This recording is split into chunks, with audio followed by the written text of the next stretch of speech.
Então vamos lá, gente. Nossa palestra hoje, ou nosso diálogo consciencial, o tema dele é cura, saúde é o nosso estado natural.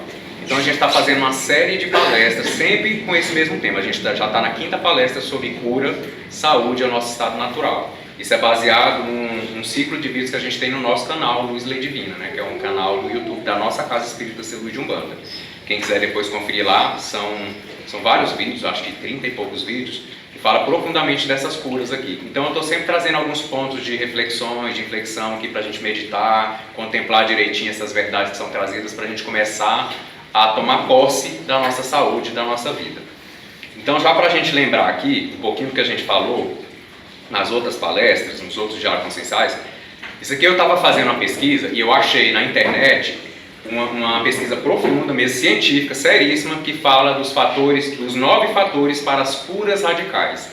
Então eles começaram a fazer uma pesquisa científica sobre alguns pacientes que estavam em fases terminais de doença, às vezes câncer, outras doenças mais graves ou tão graves quanto, enfim, sempre em casos terminais aí, radicais, por isso que a gente fala de curas radicais.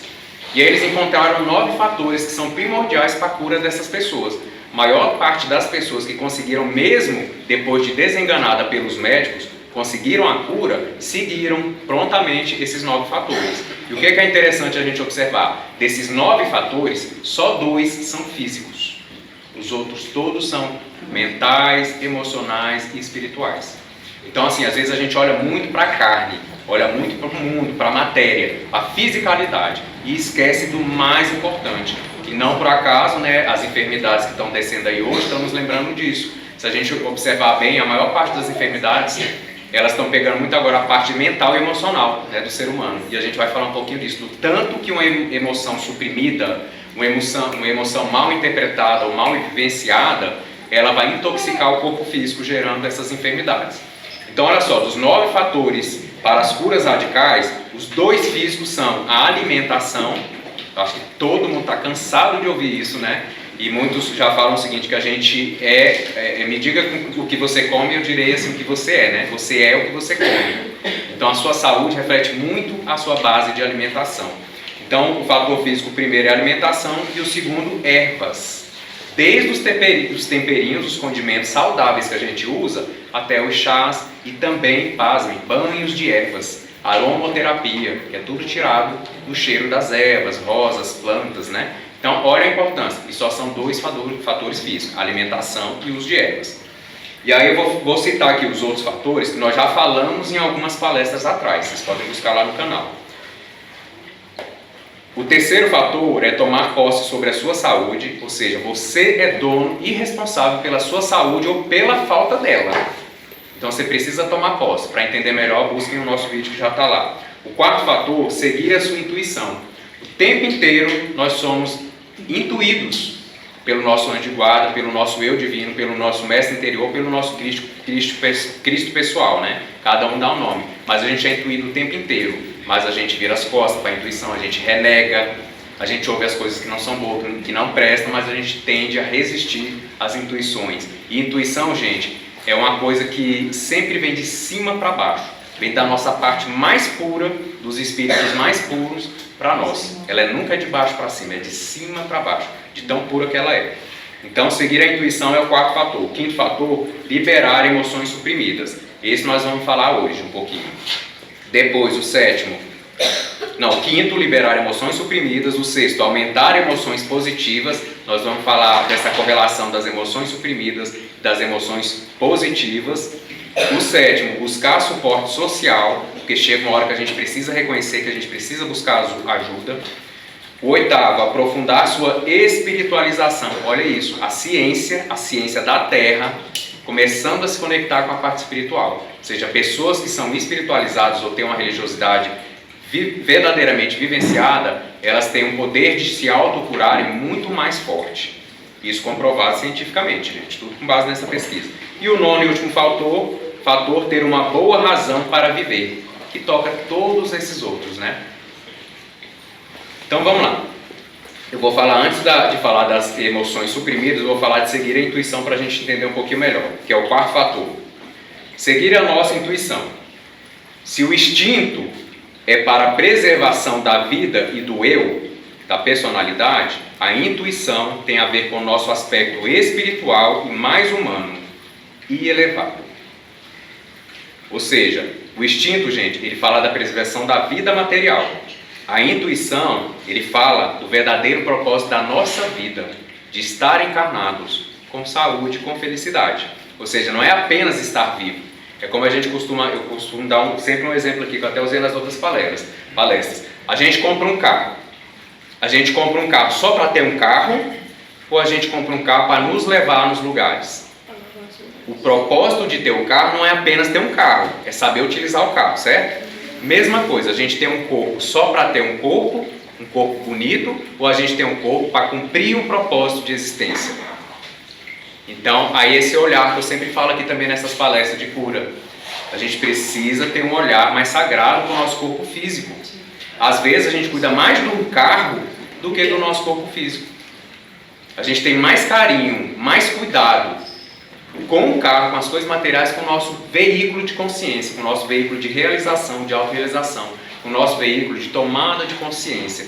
Então, assim, aonde está esse olhar sagrado para um instrumento sagrado, né, que um ser divino desce para poder experienciar e assim progredir, tomar consciência e libertar das amarras, das ilusões e ser feliz de verdade. Então, vamos observar essa questão, ó. O instinto, ele fala com a preservação da vida. E a intuição, ele fala sobre o sentido maior da nossa vida, da nossa existência, da nossa reencarnação.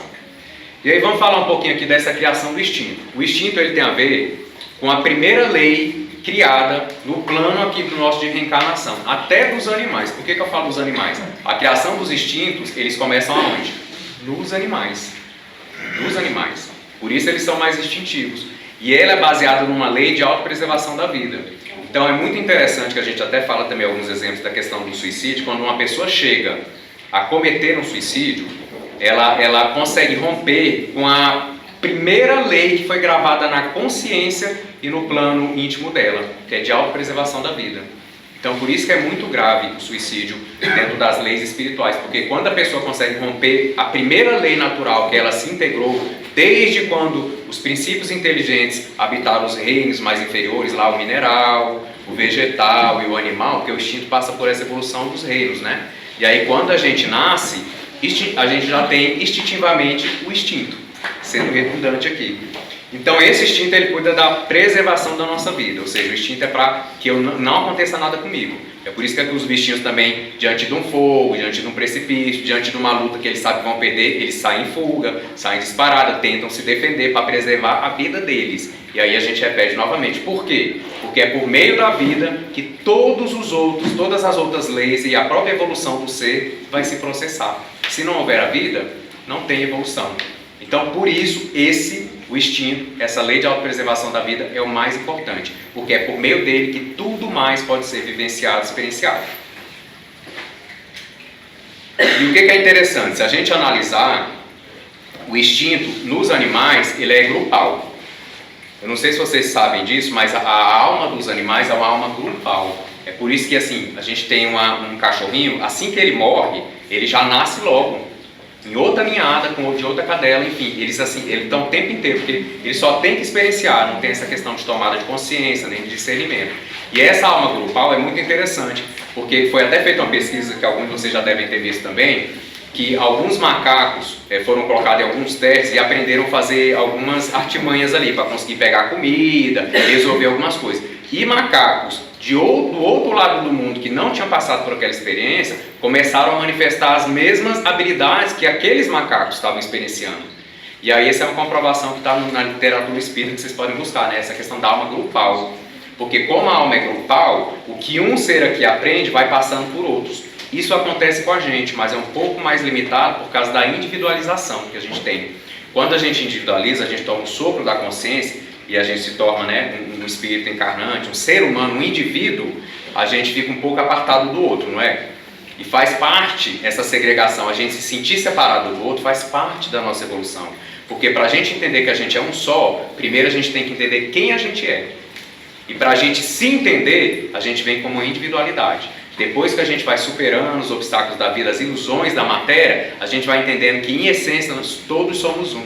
Não é isso que os grandes espíritos vêm falando? Todos somos um. Mas para entender que todos somos uns, primeiro a gente tem que entender a nossa própria individualidade. A gente tem que se entender, a gente tem que se autoconhecer, até para poder se auto-reformar, auto-burilar e a gente conseguir se aperfeiçoando na caminhada evolutiva aí. Instinto, eu achei isso muito forte, gente. Instinto tem a ver com a inteligência da vida. Intuição tem a ver com a inteligência sobre a vida. Olha a diferença. O instinto é importantíssimo, mas a intuição, ela acaba sendo tão quanto ou até mais.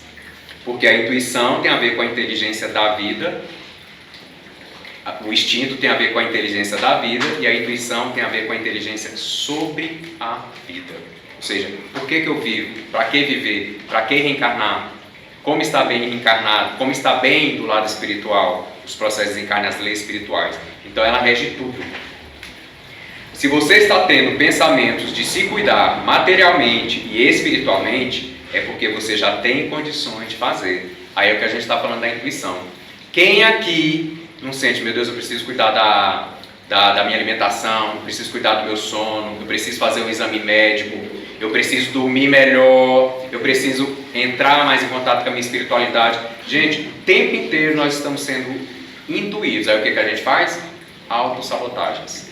A gente arranja desculpa. Eu até costumo conversar com os médicos aqui nas nossas reuniões fechadas, que assim, é tão interessante a gente avaliar quando a coisa não é boa pra gente faz, a gente não tem dúvida, a gente não tem medo. Mas quando a coisa é boa pra gente tem que pensar, a gente se sabota, a gente tem que ir num guia lá do Ser Luz perguntar, meu velho, é isso mesmo que eu faço? Posso fazer? Posso mudar? Não sei o quê, porque a gente tem medo. Aquela história, a gente desenvolveu o medo de ser feliz. A mudança. A mudança, o medo da mudança. E aí o que é interessante? A gente está sofrendo. Tem até uns memes que tem aí no Facebook, no Zap, que é assim, tem uma pessoa dentro de um buraco cheio de espinho e ela fala assim, não quero sair não, porque eu prefiro ficar aqui, com medo de sair daquele buraco escuro e cheio de espinho. Então, geralmente a gente está nessas atividades, nos momentos muito ruins da nossa vida e a gente prefere ficar daquele jeito. Vamos pegar um exemplo crasso, um relacionamento, quando o relacionamento está ruim. Gente, às vezes a gente está vivendo um relacionamento que não tem mais remédio, mas a gente prefere ficar nele do que tentar seguir o caminho, deixar o outro seguir também e nos libertar. Eu pego porque é um exemplo crasso, acho que todo mundo já passou, vai passar em algum momento por isso. Mas a questão do relacionamento fala muito, a gente se prende a situações de sofrimento, por quê? Medo de ser feliz. A gente tem mais medo de ser feliz do que medo de continuar sofrendo, para a gente rever aí os nossos pensamentos. Aí vamos, esse foi o quarto fator, intuição. Vamos para o quinto fator, liberar emoções suprimidas. Gente, por que a gente precisa aprender a lidar? As emoções, pensa só, a gente tem um corpo emocional. Esse corpo emocional nosso, ele serve como um grande termômetro, um poderosíssimo termômetro, para dizer quando está frio demais e aquilo vai te congelar, ou então quando está quente demais aquilo vai te queimar. Então eu preciso ter um corpo emocional, ou seja, as minhas emoções elas têm que estar equilibradas. E como esse grande termômetro, elas estão sempre me avisando. Ó, você está nervoso demais, você está impaciente demais, todo dia reclamando demais. Então as nossas emoções estão o tempo inteiro também servindo de termômetro. Mas a gente fica sentindo aquilo dia atrás de dia e não faz nada para mudar. Então para que serve esse termômetro? Né? Então a mesma coisa de eu pegar uma panela com água fervendo e botar minha mão lá dentro. Mesmo tendo um termômetro lá falando que está, olha, está acima de 100 graus, a água está fervendo. Se você botar a sua mão, você vai queimar. A gente desobedece esse termômetro, que é o nosso corpo emocional, que é as nossas emoções, e a gente bota a mão lá. Ou seja, a gente continua vivendo as mesmas coisas do mesmo jeito, como se a gente não fosse dono das nossas emoções. E nós somos donos das nossas emoções. Só que a gente foi subvertendo essa relação. Hoje as nossas emoções praticamente viraram nossas donas. Elas falam se a gente vai estar bem o dia inteiro, uma semana, um mês, ou se a gente não vai estar. Porque a gente não tem o mínimo de tato, de controle, de percepção, de domínio sobre essas emoções. E o que acontece? Intoxicação. Eu não aprendo a lidar com essas emoções. Não aprende a lidar. E aí a gente vai falar um pouquinho. Como é que a gente aprende a lidar com isso? Tem formas, tem meios. E aí olha só, o que acontece? Emoções ruins, dias após dia, o que acontece? Intoxicação física. Por quê? As nossas glândulas vão soltar bombas de hormônios que não são tão saudáveis assim. Eles são saudáveis, gente. Até tem uma pesquisa científica também que comprova que níveis mínimos de estresse diário é bom. Ativa o sistema imunológico, coloca a gente no movimento, faz o corpo se movimentar, né? Os glóbulos brancos, enfim, todo o nosso sistema de defesa. Níveis mínimos de estresse. Agora, estresse todo dia, em níveis muito altos, vai intoxicar. Por quê? Nosso corpo começa a bombardear os nossos órgãos internos com um bando de hormônio que em quantidades muito grandes não são saudáveis. E aí vai gerando desequilíbrio orgânico e vai trazendo enfermidades. E é ruim quando a gente entra nessa falta de saber lidar com as emoções, porque além da gente se intoxicar, a gente cria esse círculo vicioso. Gente, e o que o vício faz? Cada vez pede mais aquela atitude nossa. Então a gente fica literalmente igual aqueles ratinhos naquelas rodinhas, ou então aqueles desenhos, aqueles memes que a gente vê que você amarra uma cenoura na frente do cavalo e deixa o cavalo correndo atrás e ele nunca vai pegar a cenoura. É mais ou menos assim que a gente está fazendo com o corpo emocional. Ou seja, a gente fica correndo atrás de algo que a gente não sabe bem o que é, ou então fugindo de algo que a gente não tem certeza, não tem consciência do que é. E aí vem as autossabotagens. E aí eu pergunto para vocês, falando do corpo emocional, quem é que está atento às emoções? Estou nervoso demais, estou ansioso demais, estou ansiosa demais, entende? Estou reclamando demais. Como é que a gente tem visto no nosso dia a dia? A gente tem observado, chega no final da noite, a gente senta um pouquinho e analisa, caramba, eu passei hoje um dia péssimo, igual eu passei ontem, igual eu passei anteontem. E aí você se pergunta, e eu quero ter saúde dessa forma? Então a gente tem feito essas reflexões, que aí vem essa questão de parar com as sabotagens. Gente, para a gente tomar consciência sobre alguma coisa, a gente precisa olhar para a coisa e ver que ela existe. A partir do momento que eu vi que ela existe, eu reconheço que ela existe em mim. E aí eu começo a trabalhar ela. E como é que a gente trabalha essas emoções suprimidas? Meditação, oração, temos palestras, né, hoje demais. Os nossos diálogos consciencial buscam um pouquinho disso aí também, a nos ensinar, né, a conhecer as leis espirituais, a como lidar com esse nosso corpo emocional, a entender que a gente é dono dele, ele não é dono da gente. Quando a gente vai tendo contato com as verdades, gente, com a sabedoria, a gente coloca o nosso movimento em ação de forma consciente, de forma mais inteligente. Então, o que nos dominava vai perdendo força e a gente ganha força sobre aquilo que nos dominava. Então, a gente precisa fazer as meditações, a gente precisa fazer visualizações. Vocês concordam que quando a gente tem uma emoção suprimida, a gente precisa deixar ela, liberar ela? Então, o que vem acontecendo ao longo das nossas encarnações? Nós temos pavor, não é medo, a gente tem pavor de sentir. A gente tem pavor de sentir. Principalmente medo, sentir tristeza, sentir solidão, sentir dúvida, sentir confusão. A gente entra em desespero. E aí vem as depressões, vem as crises de pânico. Gente, por que tanto medo de sentir, só sentir? Então todos os mestres de luz já estão falando, gente, quando tiver uma tristeza, sabe, senta num lugar, olha para o que está te fazendo, tenta alcançar esse gatilho. Se você não souber qual é o gatilho, ou seja, qual a causa da sua tristeza, nem vale a pena ficar triste. Né? Você limpa a poeira e fala o seguinte, se eu não sei porque eu estou triste, não, vamos parar com isso. Às vezes até uma influência espiritual. Gente, não tem para quê. Agora, se você está vendo, não, estou triste por causa disso, então peraí, deixa eu conversar comigo. Por que eu estou falando? A gente precisa conversar com a gente. Quando um amigo nosso, uma amiga nossa, alguém que a gente ama, está com um problema, está triste, a gente não senta e não conversa com essa pessoa? E por que a gente não conversa com a gente? Peraí, por que eu estou triste? Esse grau de tristeza, esse grau de raiva, esse grau de impaciência, ele é compatível com a causa? Ou será que eu estou exagerando, superestimando esse fator? Então a gente começa a projetar. Então o conhecimento faz a gente projetar luz onde tinha sombra. A gente começa a enxergar as coisas com mais clareza e ali a gente vai discernindo. E isso é da lei, gente. Por que a gente sente? Porque o que gera o discernimento, o que gera a consciência é o sentir. Então só quando eu sinto a dor, eu começo a compreender que aquilo é ruim. E aí vem a causa das enfermidades, gente. Aí a perguntinha que a gente sempre faz, aprender pela lei do amor ou pela lei da dor? Mas se eu não estiver olhando para a vida, para as leis, para mim, para o meu corpo, para a minha saúde, para os meus hábitos, para os meus pensamentos, para as minhas emoções, eu vou aprender pela lei da dor. E é importante, a dor é importante, mas eu posso escolher o amor como meu professor. Então que a gente tenha essa consciência. Agora não tem como, a dor ela é da lei. Não existe tomada de consciência, expansão de consciência sem o sentir. É o sentir que nos faz entender que se dói em mim, eu não quero isso para o outro. Então eu não posso fazer no outro. Então começa a gerar consciência, começa a gerar empatia. Eu começo a entender que o que eu não quero para mim, eu não devo querer para o outro. Isso é que gera consciência, então a gente precisa sentir. Porque existe a lei do retorno, Patrícia. A lei kármica, a lei do retorno, que faz parte desse sistema aí, dessa dor e do sofrimento. Para ensinar a gente, dar aquela sacudida e falar assim, ó, fez, vai receber a resposta. De alguma forma. De alguma forma. E aí nós vamos para o sexto fator. A gente falou das emoções suprimidas. Agora nós vamos falar das emoções positivas. Perguntinha básica. A casa está toda suja. Se eu parar de sujar a casa, ela vai ficar limpa? Ela vai se limpar sozinha da sujeira que já está? Não. Emoções suprimidas é a mesma coisa. Eu estou cheio de emoções suprimidas. Basta eu parar de ter emoções suprimidas, que as que já estão aqui vão sumir? Não.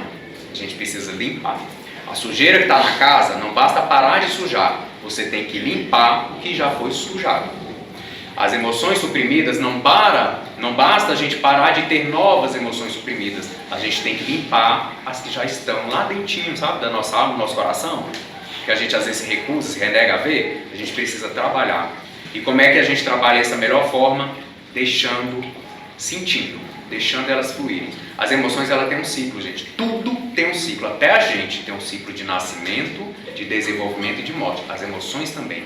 As emoções também têm esse ciclo. Tanto as boas quanto ruins. A gente tem que deixar as emoções seguirem os seus ciclos. E assim a gente cresce dentro do aprendizado. Então, eu estou com muita emoção suprimida. Eu preciso tomar consciência dessas emoções. Eu preciso parar de gerar novas emoções suprimidas, emoções ruins. E eu preciso limpar essas que já existem. Depois que eu limpei, gente, o local vai ficar vazio, não vai?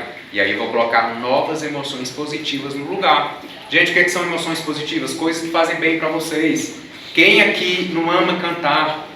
Tem vergonha, só está cantando escondido no banheiro, não vai atrás de uma aula de cantar, estou velho, estou novo, não sei o que. Cheio de desculpa. Dançar, aprender um instrumento, fazer um trabalho espiritual, participar de uma corrente. Gente, o mundo é um universo de experiência para a gente ter. Não tem como a gente falar, eu não sei o que fazer, não tenho o que fazer. Tem. Basta olhar, começar a procurar e também se engajar, né, gente? Porque se a gente ficar deitadinho no sofá esperando dar vontade, às vezes não dá não, porque a preguiça, ela tem uma força sobre a gente. Porque a gente está alimentando a preguiça, ela cresce e fica maior do que a gente. Então a gente tem uma hora que a gente levanta a poeira também e fala, chega, eu vou atrás do que me faz bem. Porque do que me faz mal eu já enchi demais. Então a gente precisa colocar emoções positivas no lugar das emoções suprimidas, porque senão não vai fazer sentido.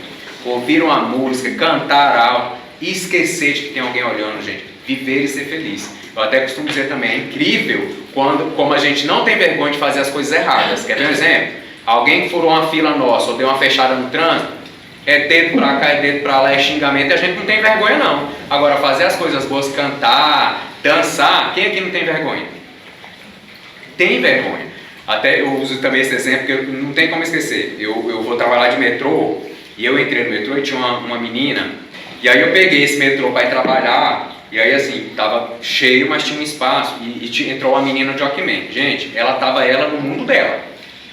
A menina tava no mundo de Bob, no mundo da Alice, no País das Maravilhas. Ela tava totalmente desconectada do mundo. E essa menina começou a dançar no meio do carro do trem, a fazer passinho para um lado e para o outro. E todo mundo se afastou e ficou olhando para ela, tipo assim, é louca, é doida. E a menina treinando lá, né? Eu acho que ele ia gravar algum vídeo, alguma coisa. Ele falou, deixa eu treinar aqui mesmo. Com aqui mesmo, gente, ela não via ninguém. E ela rindo e dançando curtindo. Eu falei, meu Deus, sabe aquela vergonha alheia? Eu senti aquela vergonha alheia. Mas aí na hora eu parei, julgamento. Na hora eu parei e pensei assim, foi engraçado, né? O senhor tem vergonha quando ela tá feliz assim. Agora, se ela estivesse sentada chorando num canto, para você ia ser normal. É ou não é, gente? As coisas que não são boas a gente vê com normalidade. Quantas vezes nós vimos no trânsito, numa parada de ônibus, dentro de um vagão do trem, de um carro de trem, vimos pessoas chorando, pessoas assim, sofrendo, em algum estado muito, muito ruim ali, emocional, e a gente passou, olhou, normal. Agora, uma pessoa feliz incomoda, constrange e dá vergonha alheia, né? A gente tem vergonha, então assim, a gente foi acostumando. Como é que a gente faz para parar com isso? Tomando consciência. Aí na hora que eu já comecei a me trabalhar também, né, gente? Porque todos nós estamos nesse trabalho. Comecei a sorrir para ela, né? E fiquei assim, olhando para ela, falando assim, me passa um pouquinho dessa sua energia, que é tão maravilhosa, sabe? E todo mundo assim, atônito. Tipo assim, que absurdo, essa menina é doida. Não. E a gente começou a ver como loucura as coisas boas. A tristeza é o novo normal. A tristeza, a enfermidade e essas coisas ruins. Então, para a gente aumentar as emoções positivas, a gente precisa ter emoções positivas, buscar coisas que nos fazem bem. Sétimo fator, suporte social. Suporte social. Uma pessoa sozinha é uma força da natureza. É uma força da natureza. Um conjunto, um grupo de pessoas é uma força cósmica, capaz de fazer milagres e construir um planeta inteiro. Gente, o poder da soma e da multiplicação.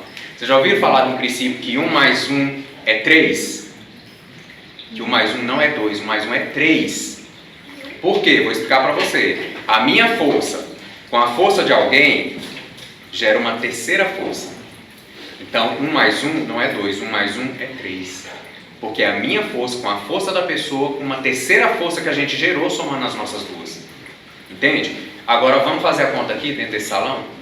Entende por que num trabalho espírita, de umbanda, de igreja, não importa a religião, mas num trabalho onde as pessoas estão conectadas, buscando curas, orientações, os milagres acontecem? Porque 1 mais 1 é 3. Aí põe aqui 60 pessoas, quanto que isso vai? Aí põe a corrente espiritual, que é no mínimo 3 vezes o número de encarnados que tem aqui. Gente, é por isso que milagres acontecem, em trabalhos de fé, de oração, de espiritualidade. Aí vem essa questão da corrente energética que é gerada. Essa corrente energética, gente, ela gera uma frequência superior. Ela coloca cada um de nós numa frequência máximo superior que a gente consegue alcançar. Talvez eu não esteja tão bem, mas outros irmãos estão bem. A frequência da luz, que é a frequência superior, ela tem um poder natural de elevar as frequências inferiores. Então, quem não está tão bem, ela vai começar a se elevar. Por isso que é normal a gente ir numa casa de oração, num centro espírita, e sempre a gente sai melhor do que quando a gente entrou. Se a gente estiver entregue, com a alma aberta, com o coração aberto, se a gente estiver dentro do propósito entregando. Né? A gente tem que fazer também o nosso movimento. Só basta se permitir, não é nem nenhuma ação ativa não, é só se permitir. Aí a corrente eleva essa frequência, e aí vem as curas. Por quê? A luz purifica. Onde é purificado, é tirado essas manchas, registros negativos, e a coisa vai se curando, se estabelecendo como a saúde, que é o nosso estado natural. E aí vem uma lei natural também, a gente falando dessa corrente. Cooperação entre todos os seres. O nosso corpo, o nosso meio ambiente. Gente, tudo da natureza coopera entre si. Os nossos órgãos também estão o tempo inteiro trabalhando com eles, não é? Cooperando entre eles, homeostasia, um equilíbrio perfeito que existe. E a gente não pode atrapalhar esses nossos órgãos, nenhum deles, porque senão atrapalha os outros. Mesma coisa uma corrente. A gente explica muito para os médios aqui, quando algum médium às vezes não está muito bem, o que a espiritualidade faz? Isola esse médium e coloca ele em tratamento. Isola ele espiritualmente, bota ele em tratamento, faz tratamento. Se ele realmente precisar passar por outras gírias de tratamento, aí ele é suspenso, né, assim, do trabalho temporariamente para ser tratado. Porque uma pessoa saudável cura de 10, 20, 30, mas uma pessoa doente, ela pode até piorar a situação dela, né? E quando eu falo doença, enfermidade pode ser emocional, espiritual, mental, não importa. Inclusive física também. E aí vem o propósito de vivermos em comunidade, em sociedade. Você já parou para analisar por que Deus colocou 8 bilhões de seres encarnados, mais 3 vezes esse número de seres desencarnados, e todo mundo cooperando entre si? Aprendendo entre si, enfrentando os obstáculos, respeitando o outro, os limites dos outros, enfim. Por quê? Tem um propósito, aprendizado, experiência, dentro desse princípio de que todos somos um. Para a gente fechar aqui, conclusão, gente. Estamos falando de curas radicais. Esses 9 fatores, que 2 são físicos e 7 são mentais, emocionais e espirituais, são para curas radicais. A gente não está falando de enfermidades mais comuns. Então imagine se a gente aplicar esses 9 fatores antes de ter as enfermidades, de forma preventiva. Melhor ainda, esse é o correto. Melhor prevenir do que remediar. Já dizia, né? Os grandes sábios. Estamos falando então de curas radicais. Por que são comuns? Porque são naturais, fazem parte da natureza humana, faz parte do nosso estado natural de saúde. Então, o nosso normal, o nosso natural é saúde, gente, não é enfermidade. Não é enfermidade. Instinto tem a ver com a inteligência da vida, revisando o que a gente falou, e a intuição tem a ver com a inteligência sobre a vida. Emoções ruins e suprimidas precisam ser limpadas, transmutadas e no lugar delas colocar algo bom. Não pode deixar vazio, porque senão também vem a sensação, o sentimento de vazio, de falta de sentido de viver. Um ser humano é uma força da natureza, um conjunto ou um grupo é uma força cósmica capaz de realizar milagres. Gente, temos uma farmácia interior dentro da gente, que para essa farmácia funcionar, a gente precisa colocar os medicamentos corretos dentro dela. Como é que a gente coloca esses medicamentos? Alimentação, hábitos, pensamentos e emoções boas. A gente vai comprar um remédio na farmácia humana, não vai? Os remédios não tem que estar lá na prateleira? Se os donos da farmácia não botar os remédios, a gente vai ter como comprar remédio, usar esses remédios para nos curar? Não. A nossa farmácia interior é a mesma coisa. Se os nossos órgãos, o nosso sistema imunológico precisar dos remédios, que são os elementos que estão nos alimentos, que vêm através do prana, da luz solar, da luz da lua, do ar que a gente respira, se a gente não colocar esses elementos lá, o nosso corpo não vai ter o que utilizar para nos curar. E aí vem essas debilidades, as fraquezas, enfermidades recorrentes, ciclos de doença, gripe demais, dor de cabeça demais. Por quê? O corpo não está encontrando os remedinhos na farmácia interior. Aí a gente tem que olhar para a nossa alimentação emocional, a nossa alimentação mental, que são os nossos pensamentos. Gente, saúde é o nosso estado natural. Vamos incorporar e se integrar, porque essa é a verdade. A gente não pode se eximir da nossa responsabilidade de tomar posse sobre a nossa saúde e fazer o que nos cabe. Então vamos lá dar continuidade ao nosso tratamento. Saravá e axé, gente.